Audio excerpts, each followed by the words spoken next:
Okay, so we're going to talk about some of the functions that are available within a container. So we already know that its purpose is that it's going to provide some page structure, some design elements, and this is a place to load your components, but it also allows you to do some additional editing pieces, and it also has some web author aids and guides.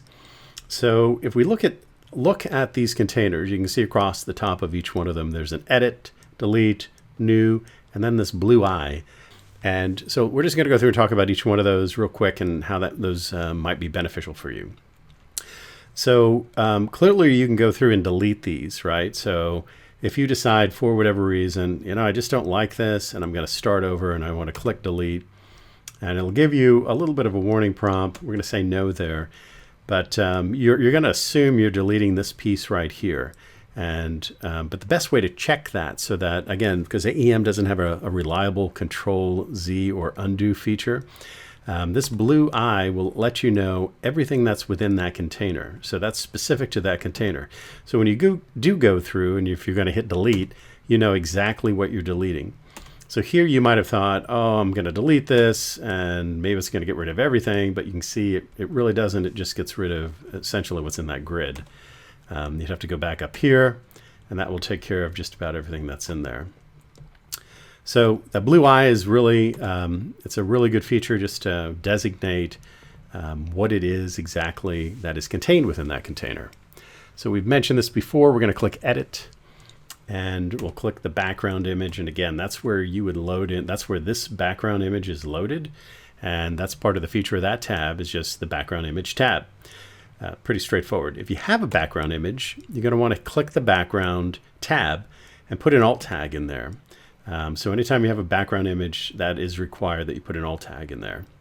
The other thing that you can do here is do something called lazy load. It's not recommended that you do that on a hero, because this is an algorithm that AEM has that's going to go through and predictively load images as the user is coming up to them. So the idea is that anything they're going to see is going to load immediately. That would be the hero when they first launch the page, and anything down below is going to progressively load. So where we might want to use something like that would be so again, down below the digital fold on an image that might look to be fairly substantial.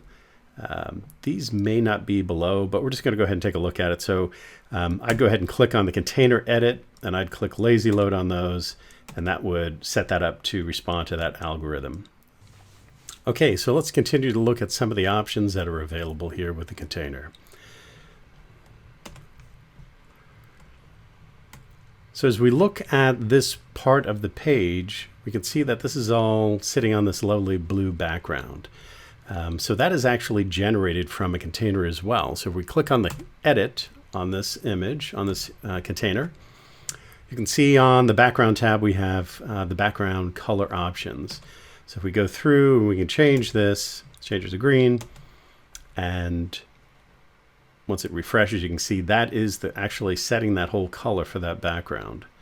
And that is done again on the background image, the background tab, from the background color option, and you can just set that, and we'll go ahead and set that back to blue. I'm going to switch back to this other page here real quick. So when we open up this page before the demo, I noticed there was an interspace component up here providing the spacing for this rich text editor component. So let's go ahead and go into preview, and we'll take a look at that. It looked very much like this in terms of this rich text editor was spaced just about this far, but it was utilizing an interspace component to do that. We don't totally frown on that, but what we want to avoid is adding a lot of load time to a page. So if you have a way to add that padding and add that spacing without using a component, then that's always going to be our recommendation, is that we do that. So sometimes, again, it's just unavoidable. But what we did was, so rather than having that interspace component in there, so what we wanted to do was add in some spacing, but using the container function to add that spacing in here. So if we were to click on the edit function and scroll down off the Attributes tab, we can see we have this padding feature that's here. And it's highly recommended that you use this padding feature in lieu of adding any components. So what we did is we added 60 pixels in here, and that actually turned out to be pretty good. But just for demonstration purposes, we'll add 20 in here so you can see how this is affected. And what this padding is, it's going to affect the top, right, bottom, and left. So if I was to add in additional pixels, it would add that padding around this particular container. You have a choice to pick percentage or pixels. Here it'll be percentage. You can also add a border in here. So I just want to demonstrate this real quick. We'll click OK. And it's a little, you can see it a little bit that it's popped up, but we'll go ahead and hit preview so you can see it more definitively. So in preview, we can see that's up here just a little bit tighter. Actually for, so that's where you change that. All we've done is we've added a little padding, and then in this case, we reduced a little bit of the padding to raise that up a little bit. And for my aesthetic, I actually like it down lower, so we'll go ahead and return that back. But anyway, there are quite a few padding features that can be used and utilized, and it is recommended that you get to know those and get to understand how they work. So it does take sometimes when you're initially just starting out to understand where it is that I'm going to affect something like spacing, where within, which one of these containers is that going to be affected. And so there, for the most part, this one is under the attributes. We're just going to return the padding back, and that will add a little bit more spacing in there, which I think looks a little bit better. The other tabs here are scheduling, and you can, for promo banners, this is the UI that you would use to affect the scheduling of multiple promo banners. There's a really good video on that from the advanced users collab sessions that's available on the CMS Online Help Guide. In the CMS Online Help Guide, there's an advanced topics section, and under scheduling and anchor tags, there's a really informative video on how to utilize that functionality. But that is all accessed, again, through the component and through specifically the scheduling tab on that.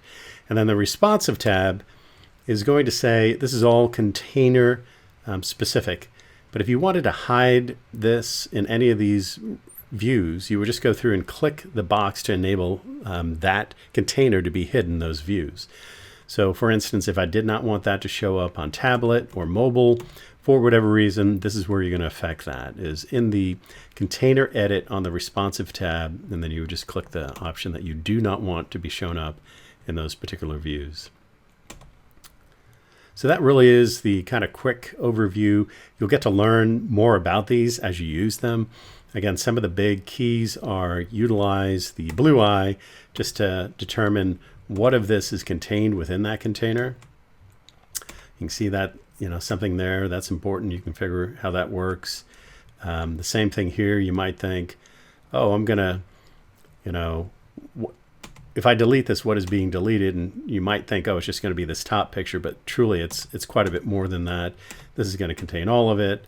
But anyway, the blue feature is really important. And then the last thing is the padding, that we highly recommend that you use that padding. That's what we have for containers within AEM.